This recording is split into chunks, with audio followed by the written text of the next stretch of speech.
Video के अंदर हम देखेंगे cell cycle and cell division, जो कि दोस्तों क्लास 11 बायोलॉजी का चैप्टर नंबर 10 है और इसको हम पूरी डिटेल में पढ़ेंगे।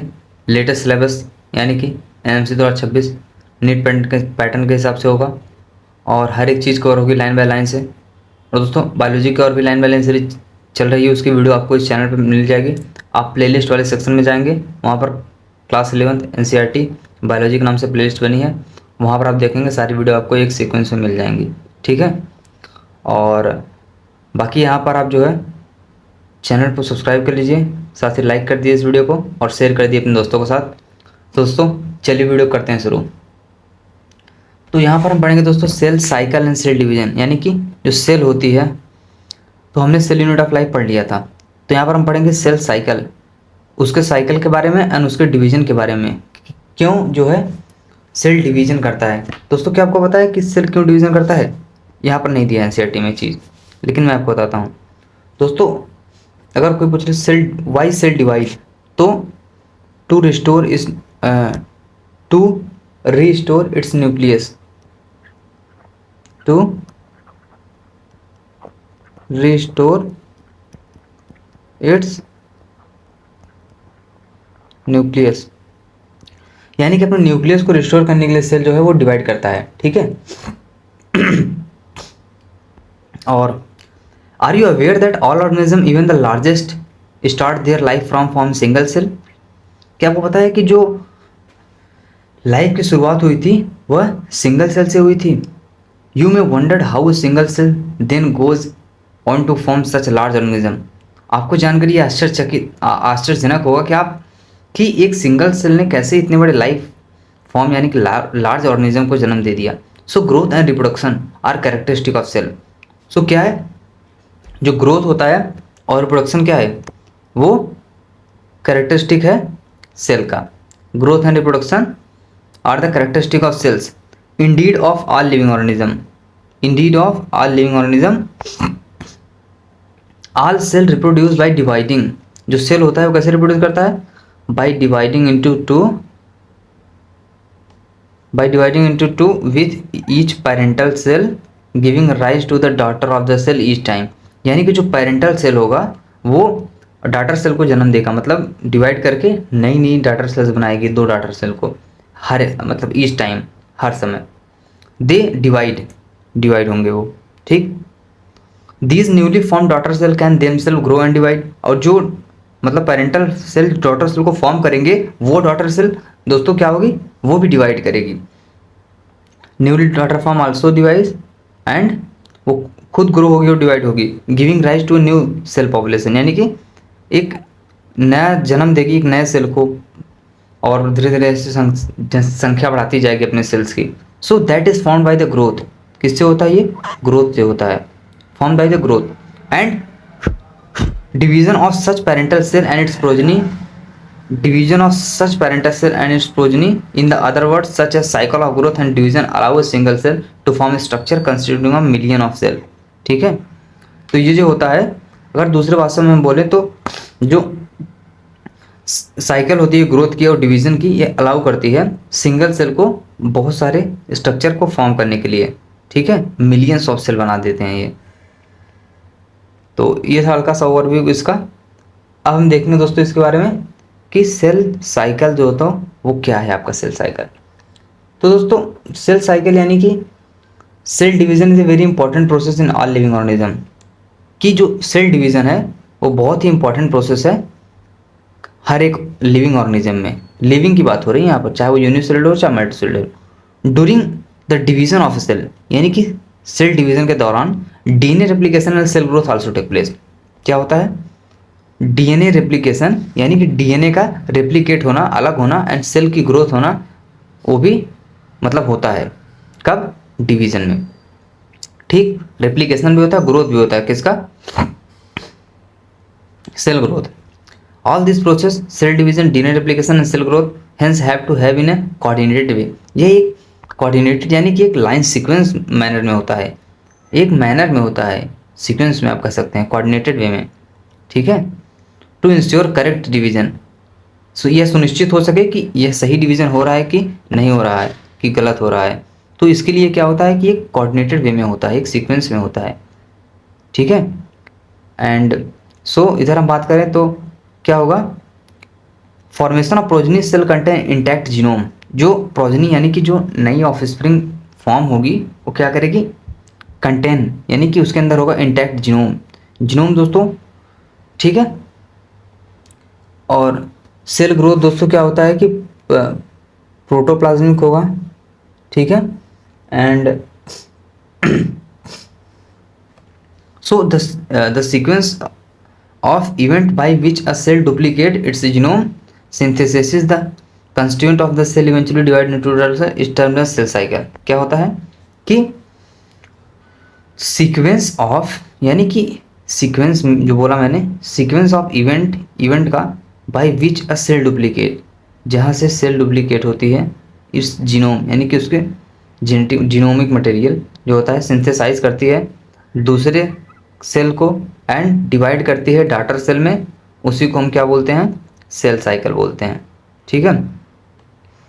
तो although cell growth in term of cytoplasmic, देखो मैंने बोला ना कि in term of cytoplasmic increase, यानी कि साइटोप्लाज्मिक इंक्रीज होता है इज अ कंटिन्यूअस प्रोसेस, लगातार चलता रहता है ये, ठीक। DNA synthesis occur only during one specific stage in the cycle. देखो सिंथेसिस सिर्फ एक सीक्वेंस में होती है, कोऑर्डिनेटेड वे में होती है, लेकिन हर एक जो कौन से साइकिल में क्या होगा, किस समय पे क्या होगा, वो एक फिक्स डिवाइड रहता है, एक फिक्स टाइम इंटरवल पे। तो क्या होता है कि डीएनए सिंथेसिस सिर्फ एक ही बार होगा, DNA synthesis occur only once during one specific stage, यानी कि सिर्फ एक ही स्पेसिफिक स्टेज पे डीएनए सिंथेसिस होगा, ठीक, इन द सेल साइकिल में। द रिप्लिकेटेड क्रोमोसोम डीएनए, यानी कि जो रिप्लिकेटेड क्रोमोसोम डीएनए है वो क्या करेगा, डिस्ट्रीब्यूट करेगा डॉटर न्यूक्लियाई को by a complex series of event during the division. These event are themselves under genetic control, ठीक। ये इवेंट भी कहा जाता है जेनेटिक कंट्रोल में।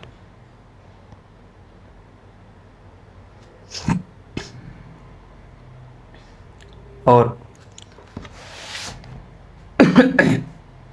यहाँ पर कुछ फेजेस दिए गए हैं सेल साइकिल के, देख लेते हैं। So uh typical prokaryotic cell is illustrated by human cell in culture. These cells divide once in approximately every 24 our.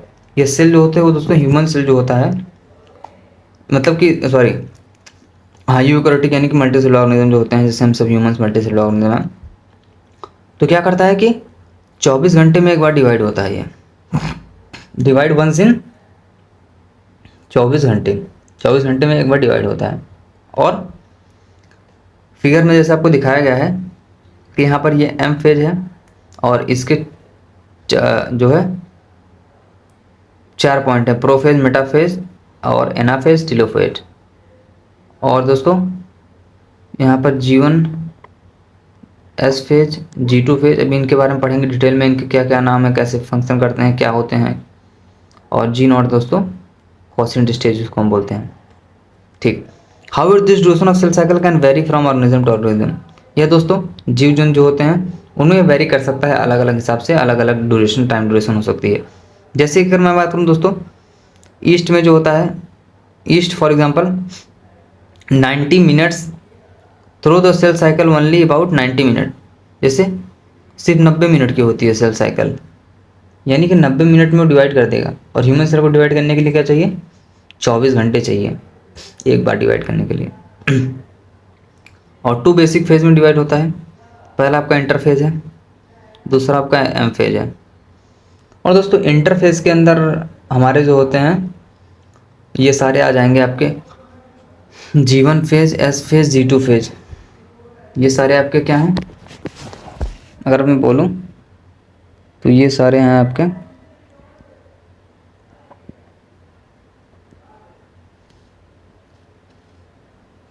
जी, नीला वाला सब पूरा क्या है, इंटरफेज है।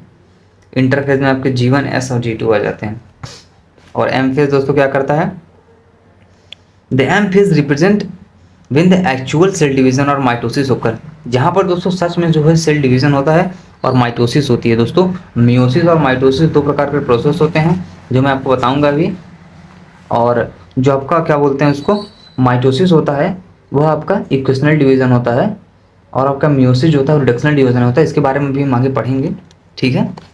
तो ये क्या होता है, the M phase represent the phase of the actual cell division और mitosis occur when the interphase represent the phase between two successive. यानी कि जो इंटरफेज है वो रिप्रेजेंट करता है क्या, phase between two successive M phase. देखो, phase between two successive M phase, ठीक। और it is significant to note that in 24 hour average duration of cell cycle of human cell.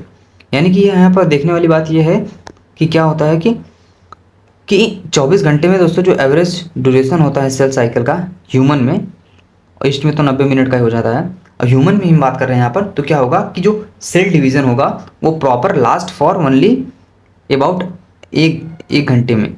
मतलब दोस्तों आप समझिए कि 23 घंटा क्या होता है आपका, वो इंटरफेज में रहता है।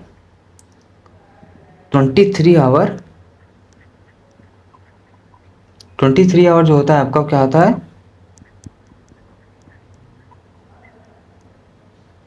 इंटरफेज। बाकी का 1 आवर जो होता है आपका, 1 आवर जो होता है वो होता है आपका एम फेज में।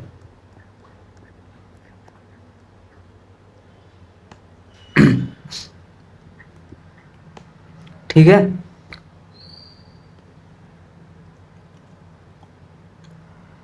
इंटरफेस जो होता है दोस्तों क्या करता है आपका, ये 90% कवर करता है। 90% किसमें होता है सेल डिवीजन, आपका इंटरफेज होता है। इसको लार्जेस्ट फेज भी हम बोलते हैं, ठीक।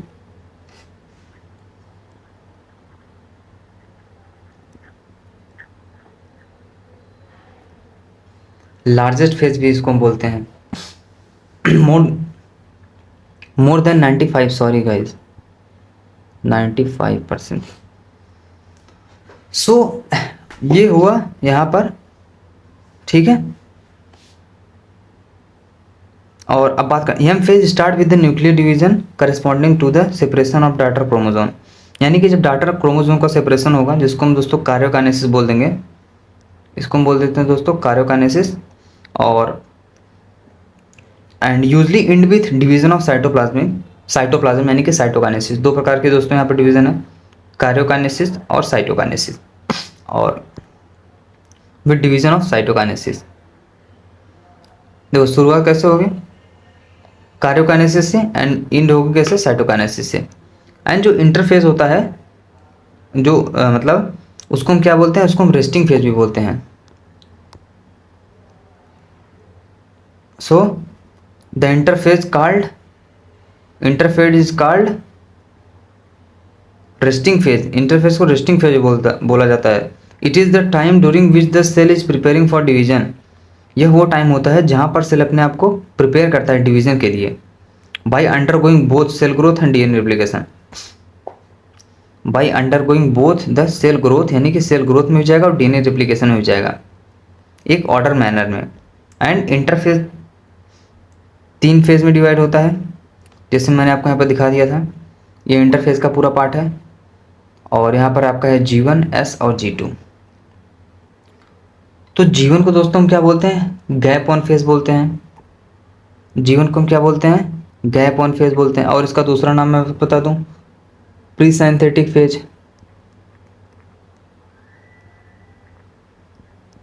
प्री साइंथेटिक फेज या post mitotic phase. Pre synthetic phase and post mitotic phase. और एस फेज की बात करें दोस्तों, जिसको हम सिंथेसिस फेज बोलते हैं। G2 को हम गैप टू फेज बोलते हैं, और जीवन को गैप ऑन भी, pre synthetic and post mitotic phase भी बोलते हैं। सो जीवन क्या करता है आपका, जीवन यानी कि इंटरफेज का पहला जो वो है। तो जीवन क्या करता है कि correspond to the interval between mitosis and initiation of DNA replication.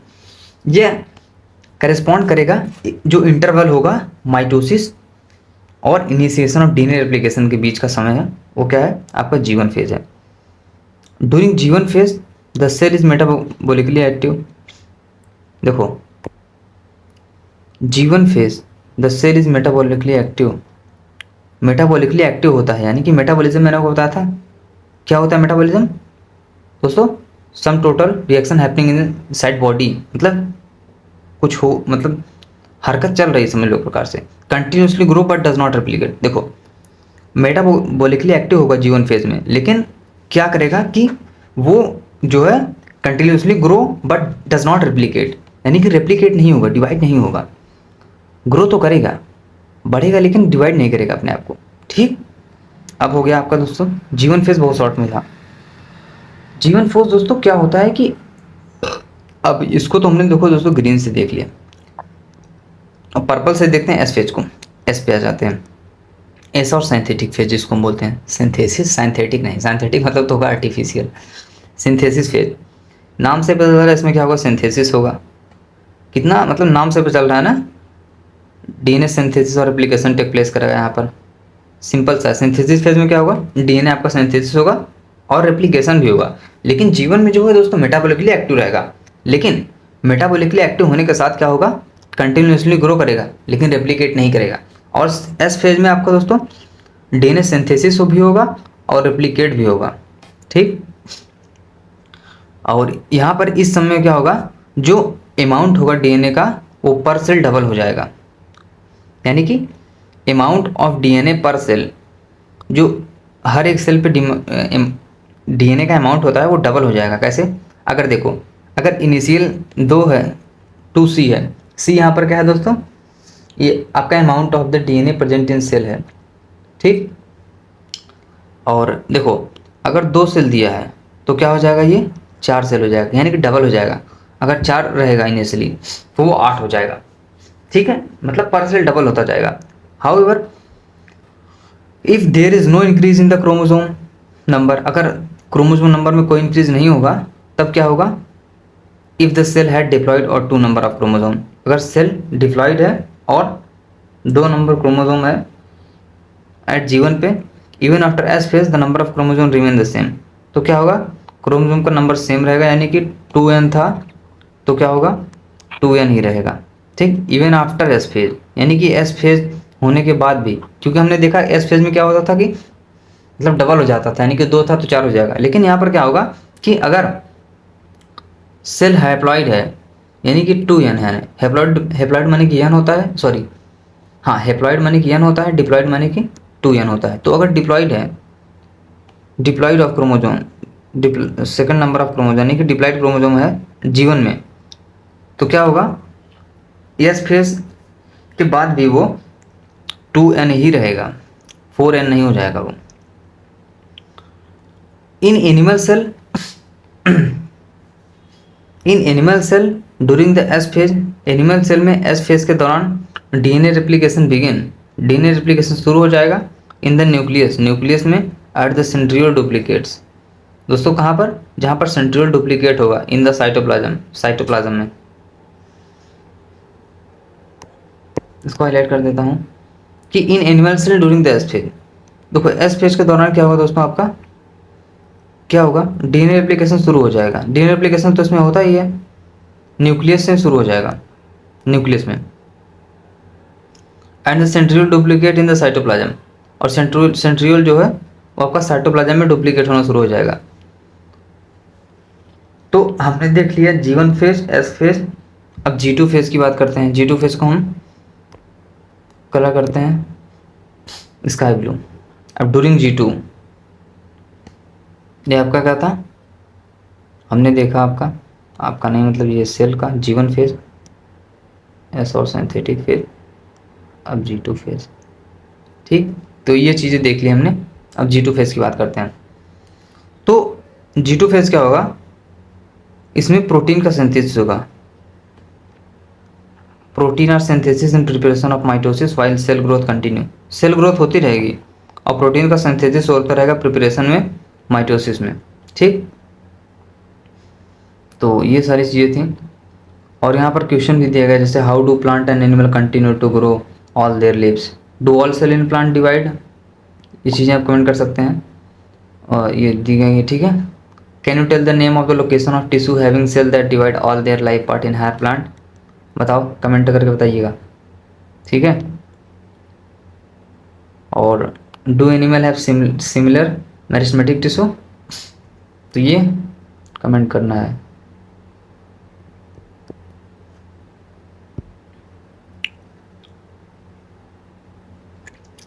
देखो यहाँ बॉक्स में कुछ दिया है,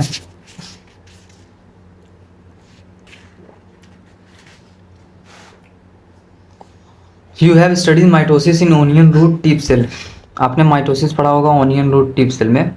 it has 16 chromosome in each cell, हर एक सेल में। Can you tell how many chromosome will the cell have at G1 phase, क्या बता सकते हैं कितना सेल होगा G1 फेज में, एंड S फेज के बाद कितना होगा बता। And after M phase also what will be the DNA content of the cell at G1 after S phase and G2 phase if the DNA content after M phase is 2C, तो कितना होगा ये आपको बताना है।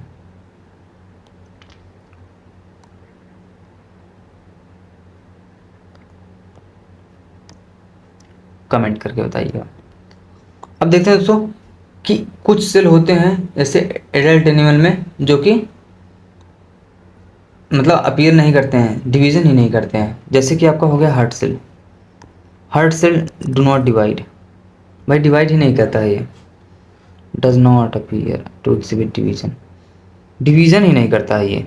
Heart cell क्या करता है दोस्तों, डिवीजन ही नहीं करता है। And many other sales divide only occasionally, और कुछ ऐसे सेल होते हैं जो सिर्फ एक पर्टिकुलर टाइम पे, एक पर्टिकुलर लोकेशन पे, एक समय आने पर सिर्फ एक ही दो बार मतलब क्या करते हैं कि डिवाइड करते हैं। देखो cell divide only occasionally as needed, यानी कि जब जरूरत पड़ेगी तभी डिवाइड करेंगे। To replace cell that have lost, जो इंजरी में लॉस्ट हो गया था या फिर डेथ हो गई थी, उन सेल की डेथ हो गई थी, बॉडी की डेथ हो जाएगी तो क्या सेल फंक्शन ही बंद हो जाएगा पूरा। This cell that do not further exist G1 phase, देखो ये सेल क्या करते हैं कि मतलब G1 फेज को एग्जिट नहीं करते हैं।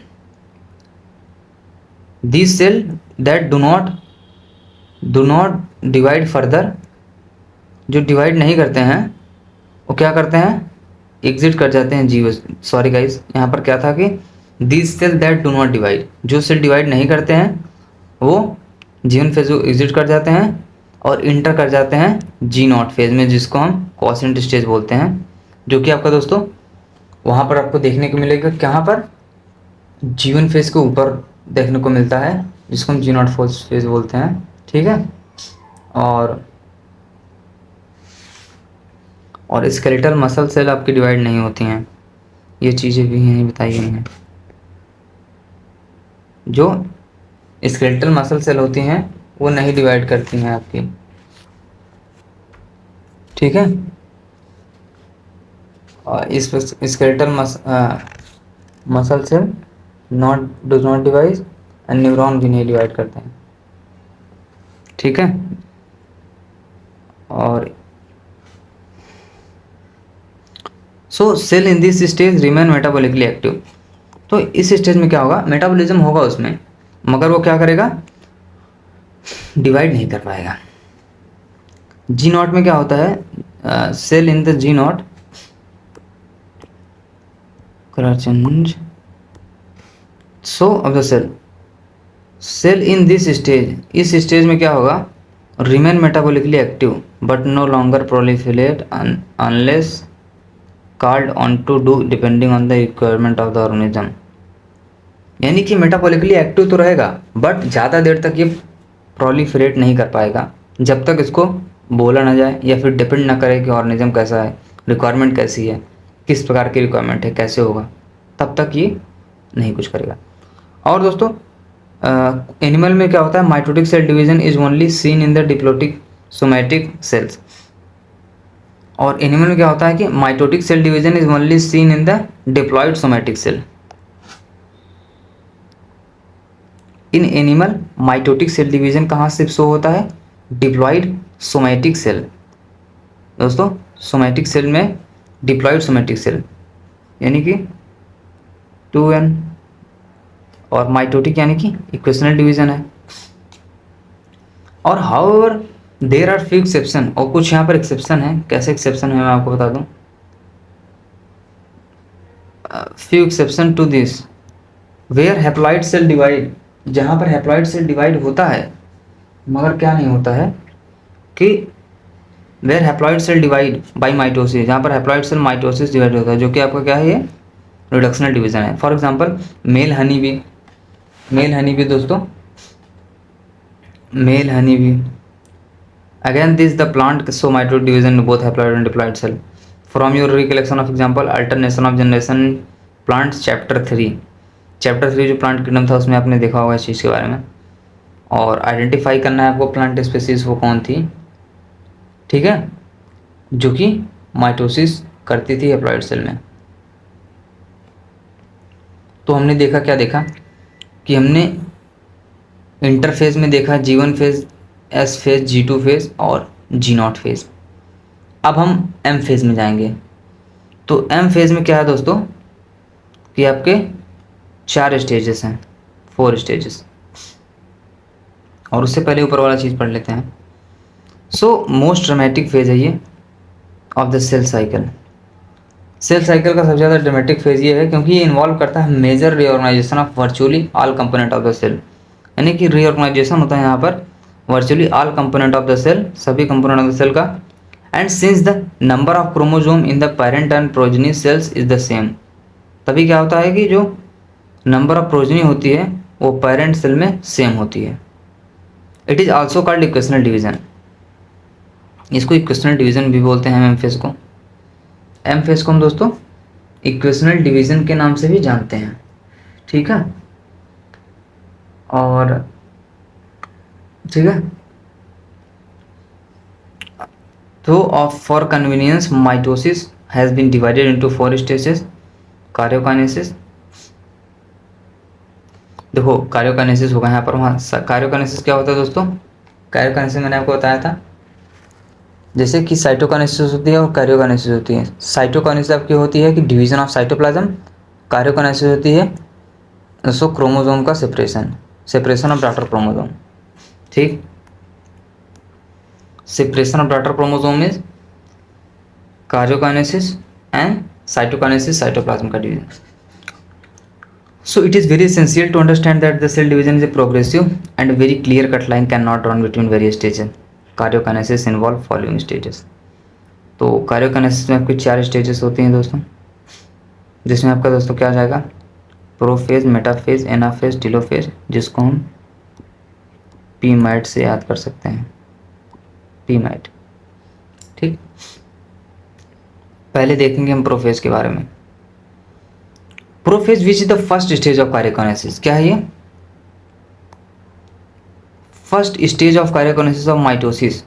ये पहला स्टेज है जो कि कार्योकाइनेसिस का माइटोसिस में जो फॉलो करता है SN-G2 phase of the interphase को, SN-G2 फेज ऑफ इंटरफेज, यानी कि इंटरफेज में दोस्तों आपके 4 थे, मतलब उसमें तो 3 दिखाया गया था, G0 ऊपर था तो उसमें क्या था, G1 था, S था और G2 था।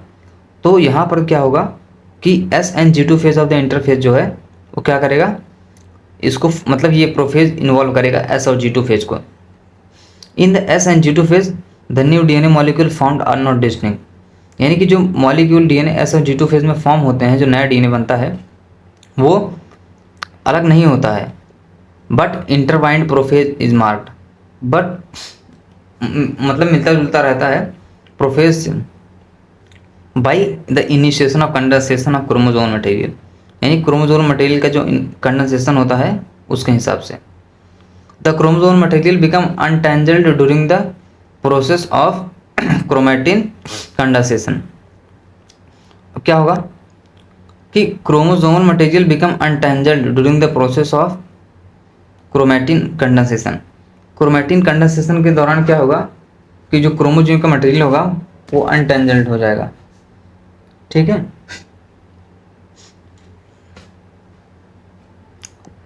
टू सी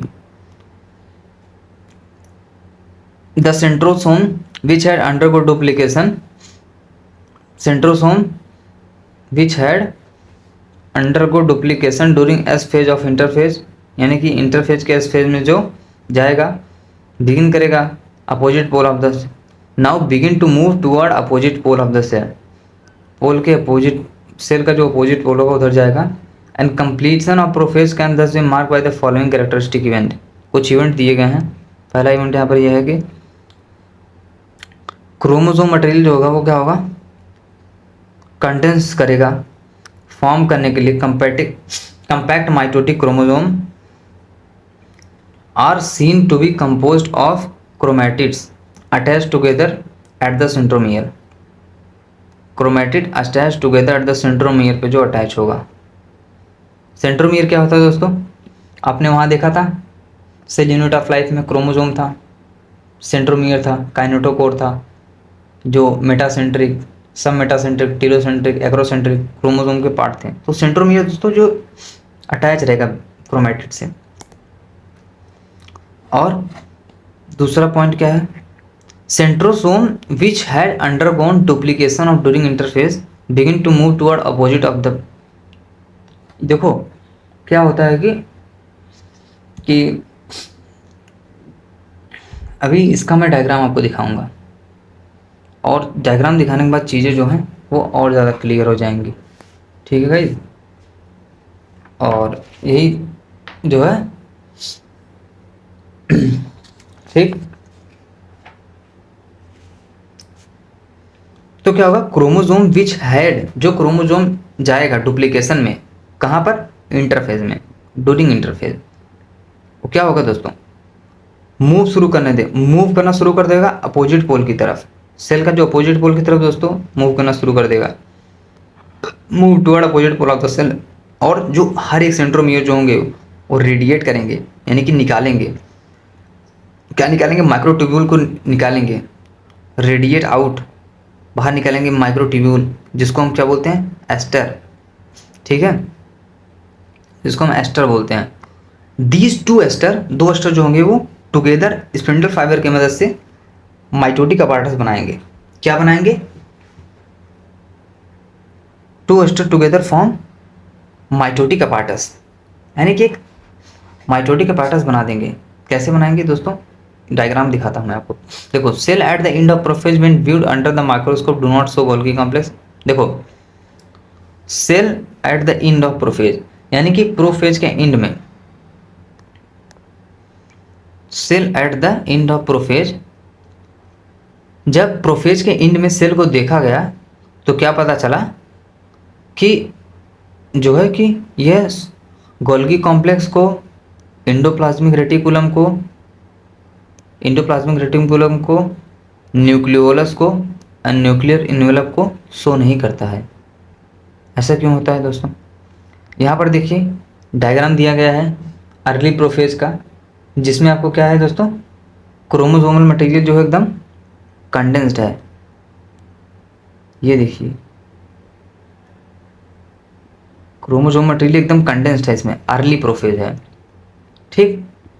और लेट प्रोफेज, इसमें देखिए कैसा होना शुरू हो गया है, रप्चर होना शुरू हो गया है, ये देखिए इसका ये दिख रहा है ये, ठीक है।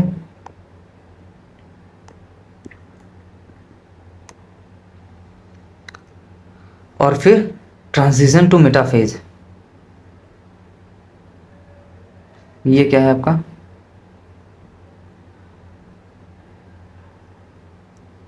देखिए स्पिंडल फाइबर है, ठीक है, आपका जो है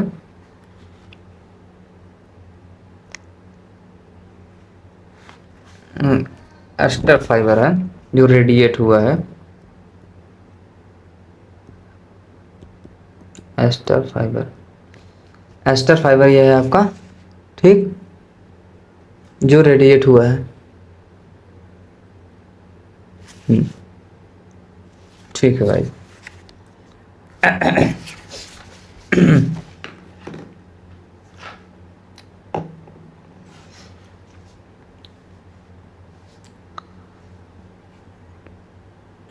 फिर क्या होगा दोस्तों, मेटाफेज में ट्रांजिशन हो रहा है इसका, किसका, प्रोफेज का, फिर मेटाफेज आ जाता है आपका, जिसमें चारों एक लाइन में आ जाएंगे। ठीक है, और माइटोटिक अपार्टस बना देंगे। देखो ये जो है आपके, ये क्या है, सेंट्रोसोम।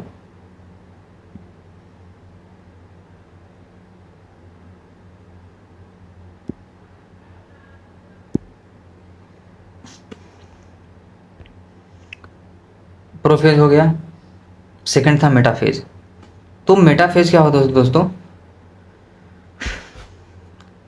इसमें होगा आपका complete disintegration of nuclear envelope. Nuclear envelope यानी कि जो कवरिंग है उसका वो टूटने शुरू हो जाएगी, डिसइंटीग्रेट हो जाएगी। ऐसे इंटीग्रेशन मतलब होता है कि समकलन यानी कि मिलाना, मतलब addition, some of.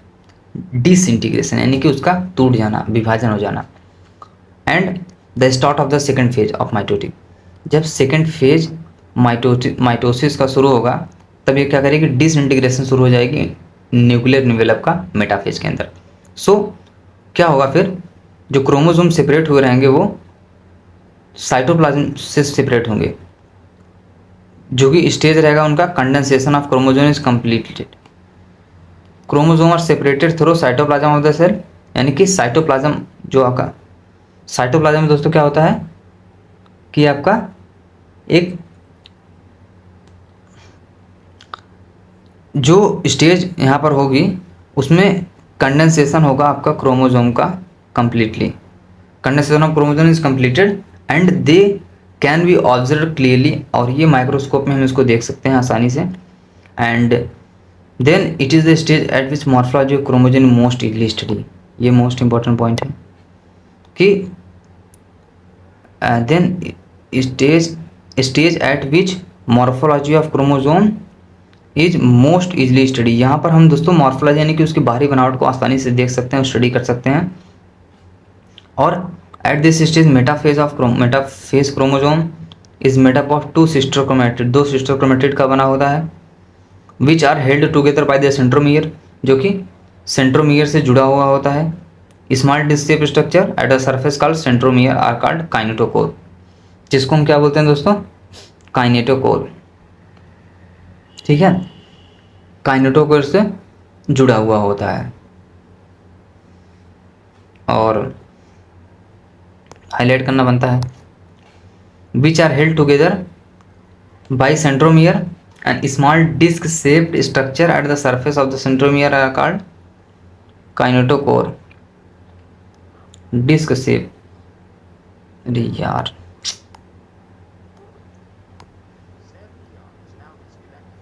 small disc shaped structure at the surface of the centromere are called kinetochore. These structure serve as the देखो, small disc shaped structure at the surface of the centromere are called kinetochore. These structure serve as the site of attachment. जो kinetochore होता है वो क्या करता है, एक site provide करता है जो अटैचमेंट होगा स्पिंडल फाइबर का क्रोमोसोम से, और मूव करेगा position at the center of the cell, जो कि सेंटर ऑफ द सेल यानी कि सेल के सेंटर की तरफ मूव करेगा, वहाँ पर जो उसको मदद करेगा। ठीक है, हेंस देखो यहाँ से फिर से एक बार मैं देख लेता हूँ, आपको क्लियर होना जरूरी है। Small disc shape structure at the surface of the centromere are called kinetochore, जिसको काइनेटोकोर बोला जाता है। And this structure serve as the site of attachment, यानी कि जो एक ये साइट बनाएगा, साइट प्रोवाइड करेगा जो कि अटैचमेंट होगा, स्पिंडल फाइबर का अटैचमेंट होगा इससे, किससे, काइनेटोकोर से। एंड ये क्या फॉर्म करेगा, मूव करेगा पोजीशन में सेंटर सेल की तरफ, सेल के सेंटर की तरफ। And hence the metaphase is characterized by all the chromosome coming to lie at the equator which one chromatid, hence metaphase is characterized by the chromosome। क्या होगा, metaphase जो chromosome से characterize है, coming to lie at the equator, equator की तरफ, with one chromatid of each chromosome, यानी कि हर एक क्रोमेटिड के साथ, क्रोमेटिड क्या होता है दोस्तों, ये क्रोमोसोम का एक पार्ट है, और connected by its kinetochore, kinetochore के द्वारा कनेक्टेड होगा यहाँ पर, two spindle fiber from one pole to, and sister chromatid connected by kinetochore, sister chromatid जो होगा वो काइनेटोकोर से कनेक्ट होगा, और स्पिंडल फाइबर से pole two spindle fiber from one pole to sister connect, देखो एक पोल स्पिंडल फाइबर से, एक सिस्टर क्रोमेटिड से काइनेटोकोर कनेक्ट होगा, two spindle fibers from the opposite pole, figure 10.2 B, 10.2 B में देख लीजिए। देखो यहाँ पर क्या हुआ है कि काइनेटोकोर से कनेक्टेड है सिस्टर क्रोमेटिड, और यहाँ पर ये क्रोमोसोम आपके दिखाए गए हैं, ठीक है।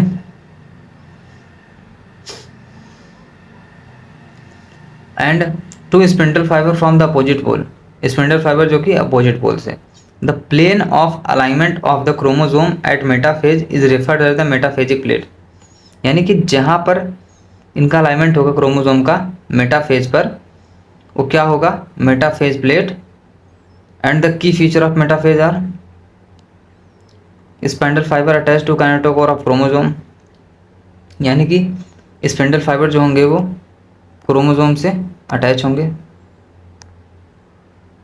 Spindle fiber attach to the kinetochore of chromosome, spindle fiber जो होंगे वो क्रोमोसोम के काइनेटोकोर से अटैच होंगे, and chromosome are moved to spindle equator, get aligned along metaphasic plate to the both plate, chromosome are moved toward spindle fiber, chromosome are moved to spindle equator and get aligned along metaphase plate through spindle fiber के द्वारा connected होंगे, ठीक। And prophase हो गया, metaphase हो गया, अब anaphase की बात करते हैं दोस्तों, ठीक है। और एनाफेज में क्या होगा आपका, देखो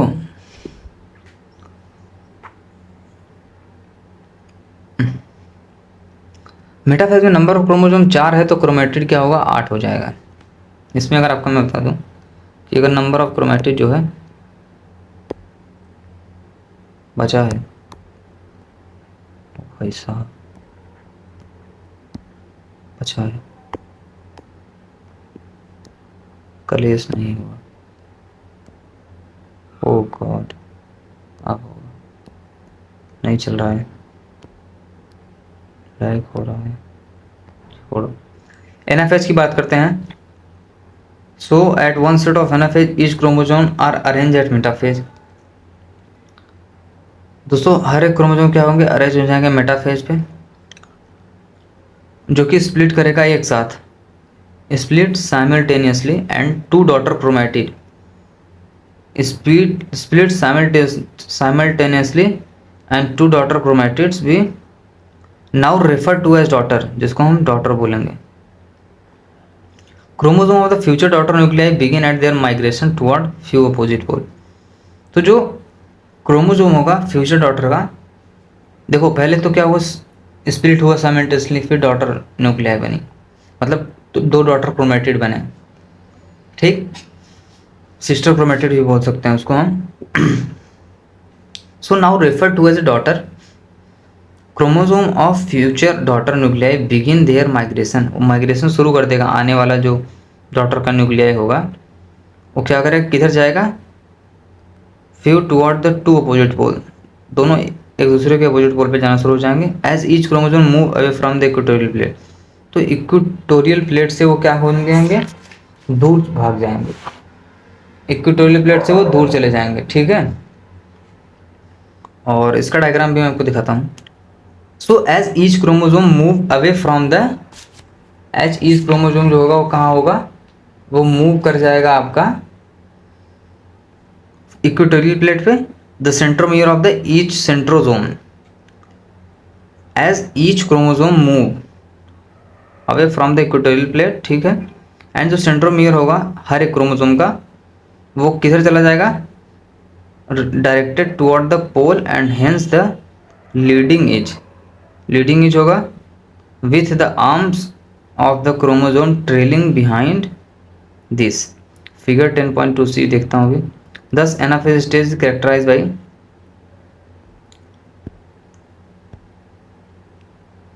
देखो यहाँ पर क्या है, अरे भाई साहब बचा है, पूरा बंद नहीं हुआ, बच गया। तो ये देखो यहाँ पर एनाफेज का डायग्राम है, और इसका की कॉन्सेप्ट क्या है, देखो दोनों एक दूसरे, देखो अपोजिट पोल पे चले गए ये जो थे, और फिर ये द फॉलोइंग की इवेंट सेंट्रोमर स्प्लिट। देखो यहाँ पर मेन इवेंट जो क्या होगा कि वो क्या होगा कि centromere split and chromosome separated. तो जो सेंट्रोमियर था ये स्प्लिट हो गया। तो देखो क्रोमोसोम तो कैसे होते हैं आपके, सॉरी या कोई क्रोमोसोम होगा, लेकिन यहाँ पर दोस्तों सॉरी चार होंगे ना यार, एक मिनट रुकिएगा।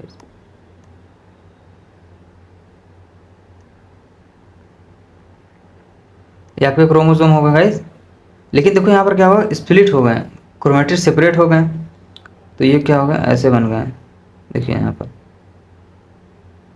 ठीक है। तो and chromatid move to the opposite pole, ये दूसरे अपोजिट पोल पे मूव हो गए, देखो रेड वाला ब्लू वाला, रेड वाला ब्लू वाला, यानी कि ये ब्लू वाला दोस्तों जो यहाँ पर रहा होगा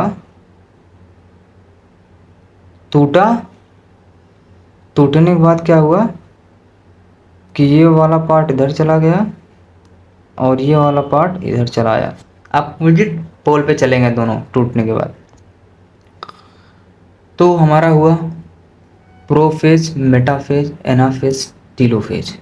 अब बात करते हैं टीलोफेज की। तो दोस्तों टीलोफेज जो होता है आपका वो होता है at the beginning of the final stage of karyokinesis. तो ये क्या होता है कि शुरुआती दौर में, sorry beginning of the final stage, यानी कि जो फाइनल स्टेज होगा कार्योकाइनेसिस का, उसके शुरुआत में टीलोफेज होता है।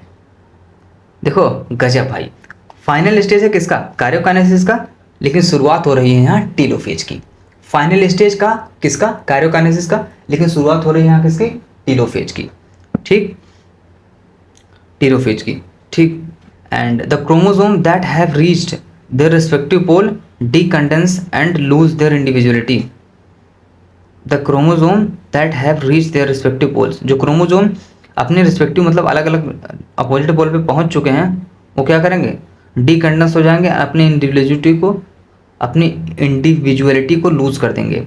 सो the individual chromosome can no longer be seen as each set of chromatin material. तो क्या होंगे कि chromosome can no longer seen and each set of chromatin material tend to collect at each of the two poles, दोनों pole पे 10.2d diagram दिया गया है। 10.2c हमने देखा यार, 10.2d, अच्छा ये वाला देखो यहाँ पर, ठीक, टीलोफेज है। इसमें क्या हुआ है, देखो कुछ फॉलोइंग की इवेंट है, इसको हाईलाइट करना बनता है, इसको मैंने नहीं किया था, कर देता हूँ। सो टीलोफेज में जो मेन की पॉइंट है वो क्या है, पहला तो आपका ये है कि जो क्रोमोसोम है वो क्लस्टर हो जाएगा अपोजिट स्पिंडल पोल पे, and their identity is lost at discrete element, यानी कि गुप्त रूप से मतलब अलग हो जाएगी, उनकी जो पहचान थी ओरिजिनल पहचान नहीं रहेगी वो, ठीक है। And nuclear envelope develop around the chromosome. तो यहाँ पर देखिए कि ये क्रोमोसोम है, न्यूक्लियर इन्वेलप डेवलप हो गया है, न्यूक्लियर जो इन्वेलप है वो डेवलप होना, लिखूँ क्यों जब यहाँ पर लिखा हुआ है, तो इसको ऐसे मिला देता हूँ। न्यूक्लियर इन्वेलप डेवलप हो गया है, यहाँ पर ज़्यादा अंदर हो गया, एक मिनट।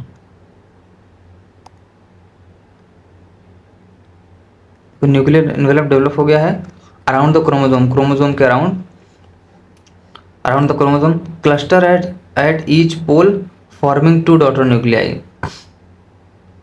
क्लस्टर होगा अलग अलग पोल पे जो फॉर्म करेगी दो डॉटर न्यूक्लियाई को। So nucleolus Golgi complex and ER form, nucleolus form होगा, गोल्गी कॉम्प्लेक्स होगा और एंडोप्लाज्मिक रेटिकुलम रिफॉर्म हो जाएगा। यही था। देखो क्रोमोसोम क्लस्टर हो गए और दोनों अपोजिट पोल पे चले गए और अपनी आइडेंटिटी को लूज कर दिया। ठीक, उसके बाद न्यूक्लियर एनवेलप डेवलप हो गया किसके अराउंड, क्रोमोसोम के अराउंड, और cluster at each pole forming two daughter nuclei, दो डॉटर न्यूक्लियाई फॉर्म होना शुरू हो गया दोनों पोल पे। उसके बाद न्यूक्लियोलस और Golgi complex and endoplasmic reticulum reform हो गया। तो ये था दोस्तों आपका कौन सा पार्ट, कार्योकाइनेसिस का पार्ट, जिसमें हमने देखा 4 फेज थे दोस्तों किसके, कार्योकाइनेसिस वाले पार्ट में हमने देखा जो कि पार्ट था आपका एम फेज में 4 फेज थे, pro P mat, prophase, metaphase, anaphase, telophase. और तो ये था दोस्तों आपका कार्योकाइनेसिस। और अब हम देखेंगे दोस्तों साइटोकाइनेसिस को, जो कि पार्ट 2 में। ये है दोस्तों आपकी पार्ट 1 वीडियो। सो जल्द ही आएगी पार्ट 2, देखिए।